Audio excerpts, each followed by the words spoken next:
Welcome back, you filthy exiles. So, finally getting around to do this build guide for my adorned Boneshatter Jugg. And when I say Boneshatter of complex trauma. And I find this way more fun than playing normal Boneshatter, but anyway, we'll get into that as we go through. Alright, so basically, mechanics of how this build works. Number one, we're endurance charge stacking. Currently, I have 9 endurance charges. On this iteration of the build, that's the limit to which you need to have that many charges. And I'll preface this, I started this build from a tree that Mario put up in our Discord, and I'll see if I can find the link to that tree. That tree had some limitations from a costing perspective. So right now, as it stands, this build is a lot more achievable on probably like an 80 div budget than a multi-mirror budget, right? And I'm pushing pretty well around like, where is it? Yeah, seeing about 728, and I'm currently just free falling down because nothing's sort of putting me down at this point. I've gotten past a lot of the breakpoints and whatnot at 600, 650, and now we're just sort of free falling. We'll probably get to like 900 before we have to spec up into Progenesis. But yeah, basically how this build works is we're using staves. We're using stave to stack like huge amounts of damage. This is natively cheaper in some elements than trying to run like crazy axes and stuff like that. The other advantage is there's a lot of crit nodes that come from running staves as well, so there's a big advantage on that. And Eventuality Rod actually gives us +1 maximum power charge and endurance charge, which takes full effect from Relic Catcher's Impatience when we stand still, so that's always in effect. Now, beyond this point, the main key element to how we actually do damage is we're running an Adorned setup. And we'll see if we can find the gem. Not there. There it is. So right now I've got 104% on my Adorn. And now, for anyone who doesn't know, what Adorn basically does is it takes magic gems, or magic jewels, sorry. Like this, for example. Corrupted magic jewels. If you've got implicits, even better. And then it multiplies them based on their stats, based on the percentage of the Adorn. So if it's 104%, we can see 30 life translates to 61 life. And then 47% chance to avoid shock translates to 95%. And we get 4% physical damage reduction, or overwhelm. 2% of physical damage reduction is converted to 4% physical damage reduction against enemies. Basically, right now it's doubling the stats, and it can go as high as 150% on the Adorned Gem, which will then get it to, 3 times the multipliers.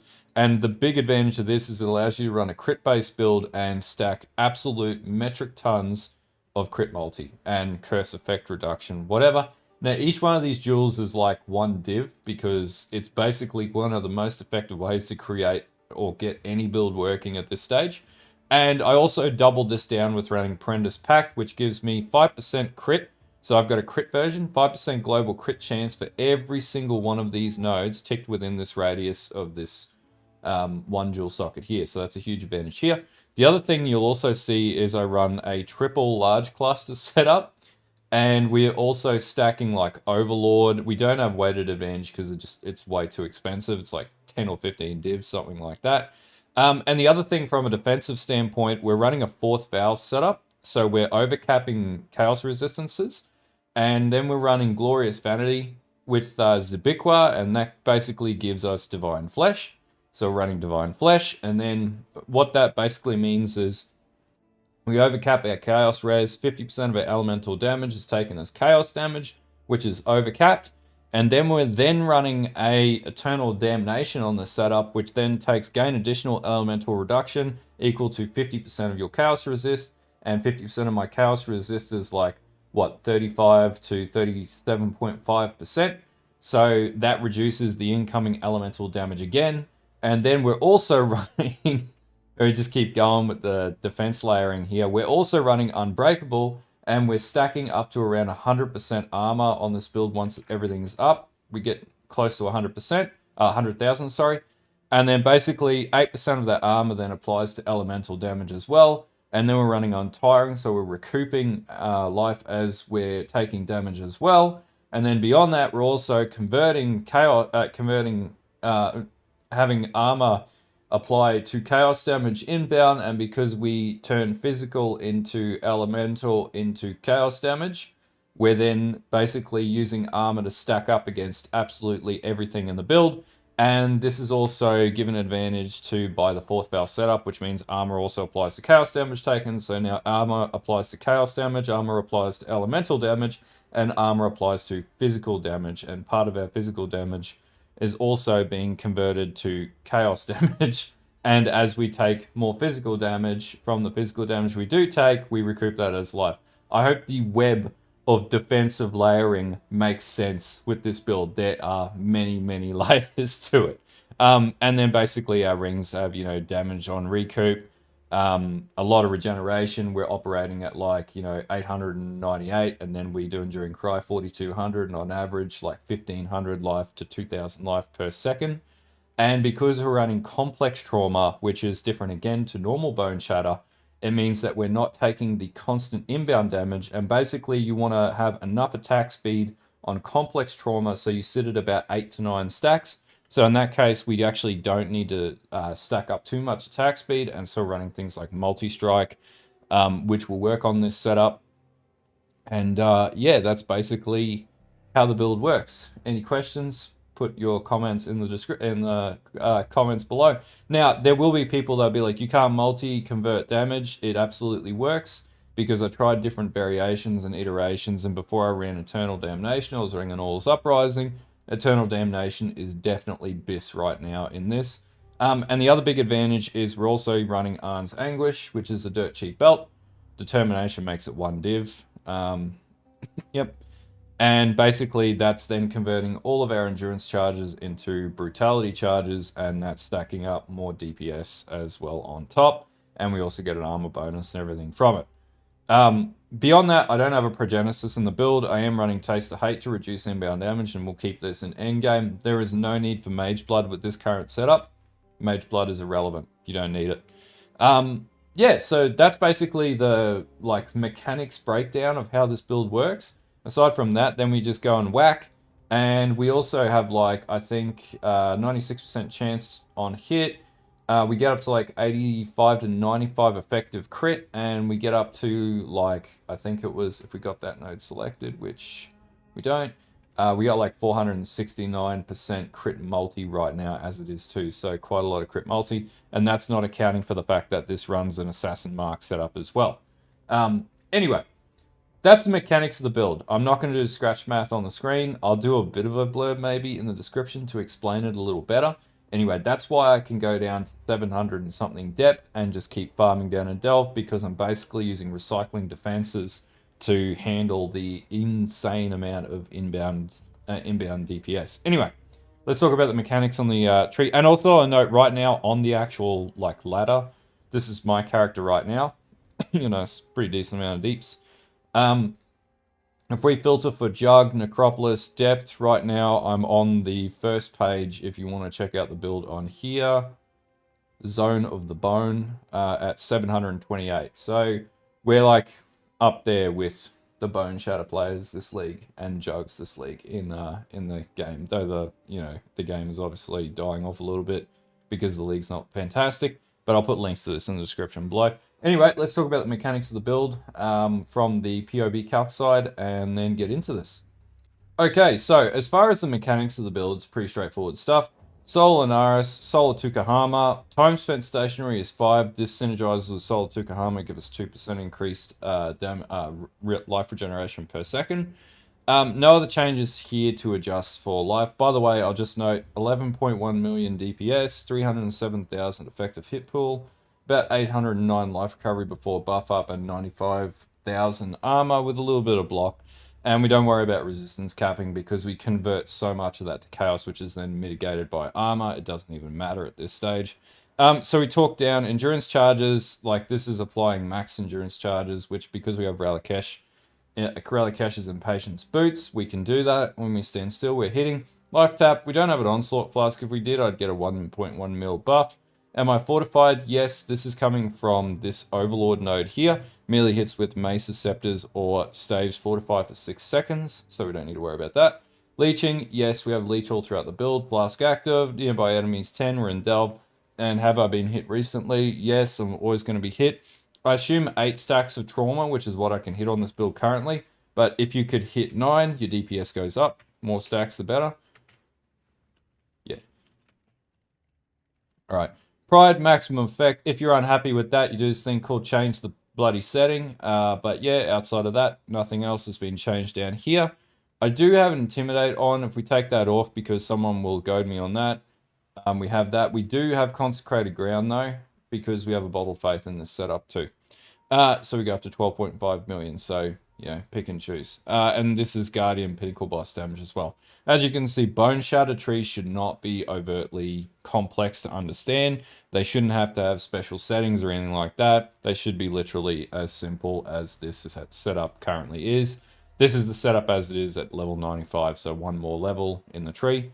But yeah, take it for what it is, I guess, at the end of the day. Yeah, let's talk through the gearing. Okay, so gearing on this build. So first of all, we've got our helm. Now in this helm, implicits are really important. So physical damage converted to chaos damage is really important. And also physical damage recouped as life, super important as well. Now I do have an eventuality rod. Can't use English today.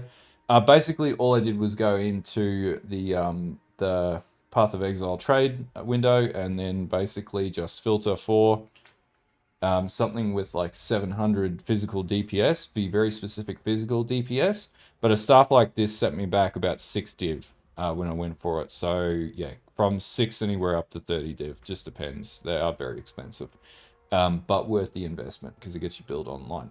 Now, the other thing, 4th Vaal setup. Obviously, 4th Vaal just means that it armor applies to chaos damage taken from hits, also gives you chaos res and gives you a good amount of armor as well. ES is completely irrelevant on this build, so you don't need to worry about that. Eternal Damnation with a Charisma Anoint. So what this does is gain elemental damage reduction equal to half of your chaos resistance. This is where a lot of our physical damage and overall damage reduction comes from. This is a fantastic item if you know how to use it. Works perfectly with Zabiqua and with 4th Vaal, and you can run this on many other builds as well. Beyond this, I've got 2 Amethyst Rings. One being life taken recouped as, or damage taken recouped as life, addresses resistances. Chaos resist is the thing we're after, and maximum life. And channeling has negative, non-channeling skills have negative 7 mana cost. And inversely, this is very similar to the ring on the other side, except this stacks up a hell of a lot more chaos res with about, what's that, 57% chaos res just off the one ring. So it's quite an expensive ring, but I actually crafted this one, which is awesome. Then beyond this point, gloves, I literally just got any old gloves that gave me chaos res, attack speed, and I lucked out with life regeneration and life itself. And then I just rolled on non-Vaal strike skills. That's Searing Exarch, and you can just use the basic one. That's dirt cheap. That's what the one roll is. If you use the grands, you'll get a 2 additional nearby enemies, but you realistically don't need that much. And then global increased accuracy. Next of all is Arn's Anguish with a implicit corrupt for determination. Has 15% increased aura effect. This caps out at 20% if you can find it, but they're expensive. And this is basically going to give you an additional endurance charge, a ton of life, ton of armor, ton of fire resistance, and it's going to convert your endurance charges to brutality charges, which increases your damage, which is what this build basically does at the end of the day. Then beyond that, we've got Relic Ashes and Patience. Now, best in socket, I'm going to put a target tree in the description below as well, based on where I want to go with this build and what its min-maxing is going to look like by like level 99. But basically, you want an implicit +1 endurance charge. That's going to set you back like 15 to 25 div, so it's not cheap. Anyway, beyond that, flasks. I've got a Quicksilver flask with +3 charges when you hit by an enemy, and attack speed roll on it. Taste to hate, pardon me.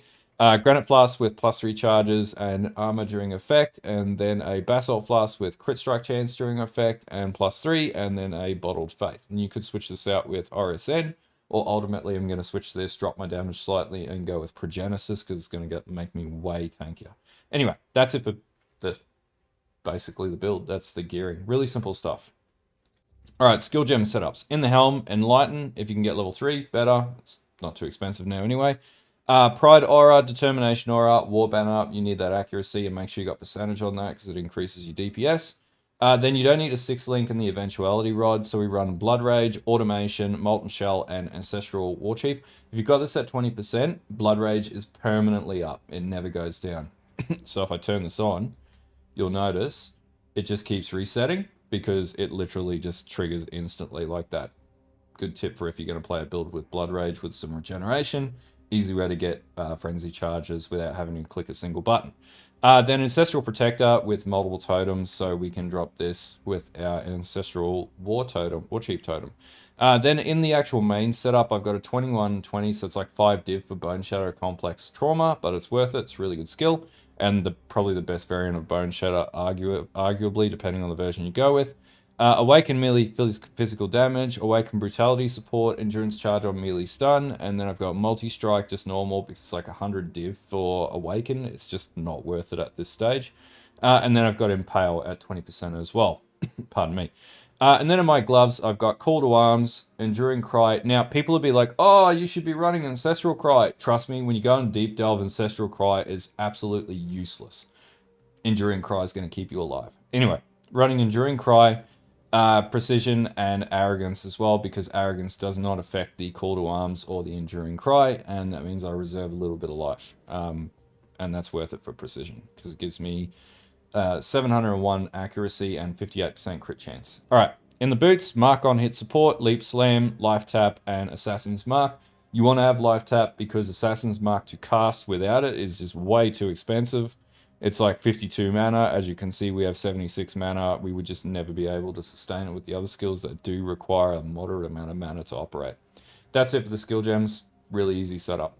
Okay, so the tree is where it starts to get a little wild. You'll notice that I use a lot of tattoos in this build as well, and I'll explain why in a moment. So basically, we start with the Jugg Ascendancy, or the Jugg area, Marauder area. We come down, we want to get Heart of the Warrior into Versatility, into Warrior's Blood, and we keep going down. Now, we'll get Divine Flesh from a Glorious Vanity setup. Whenever you can get that, get it. I don't have the right seed in here to get a real advantage out of this, but I do get a little bit of advantage with resistances.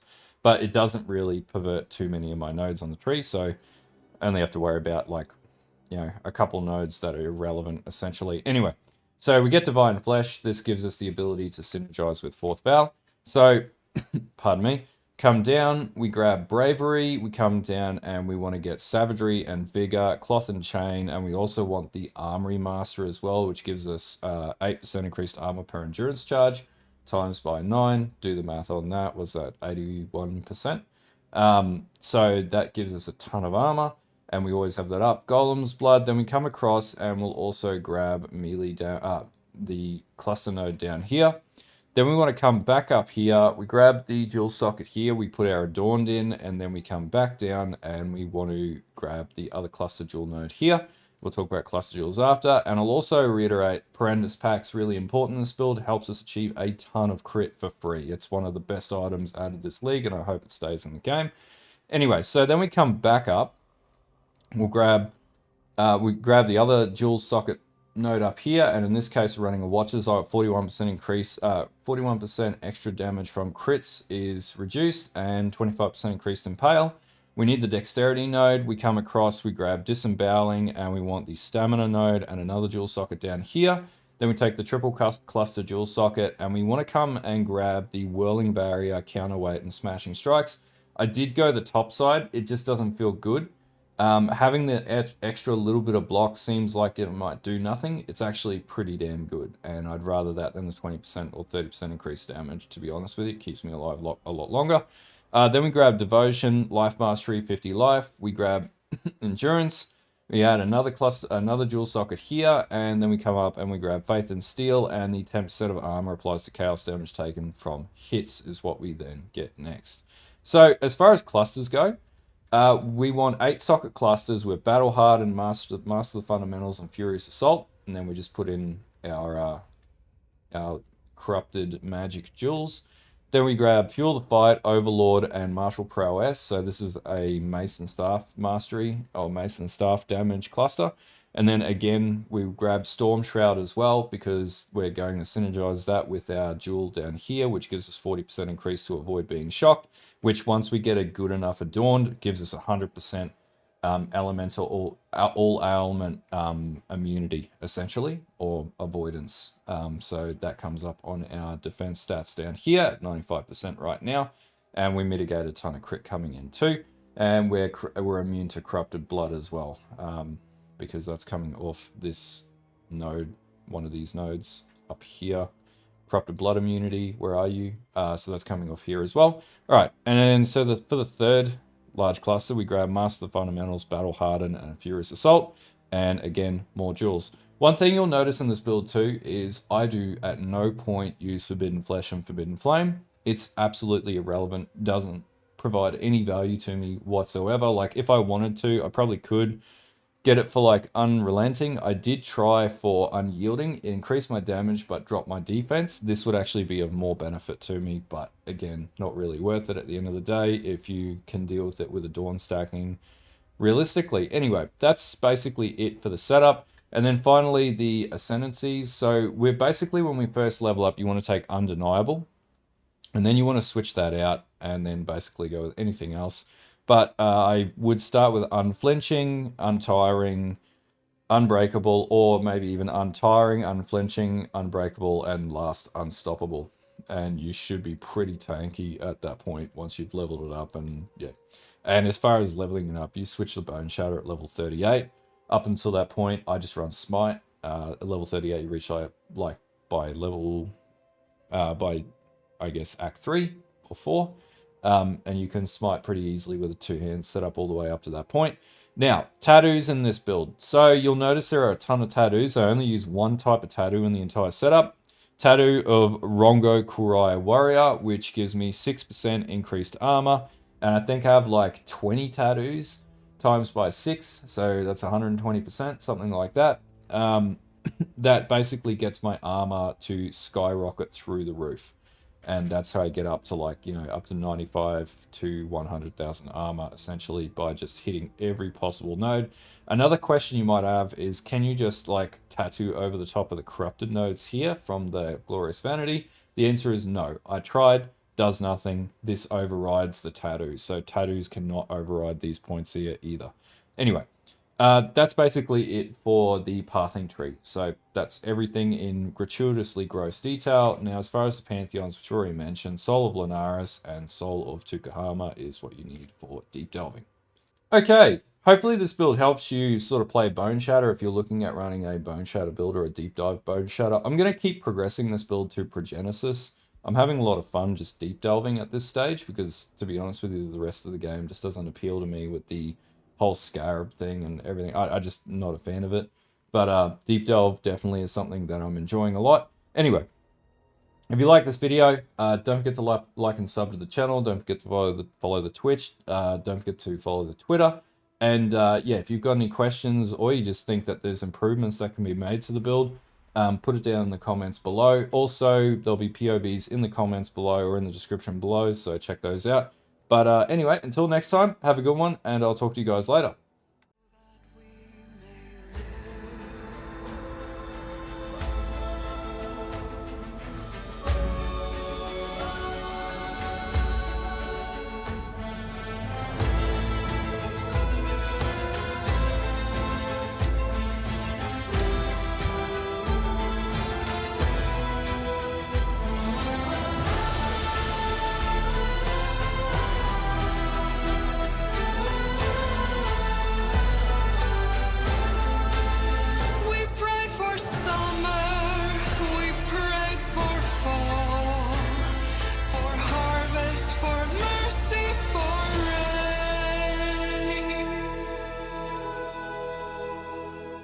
And our prayers came back like a voice in the dark, unanswered, but not quite.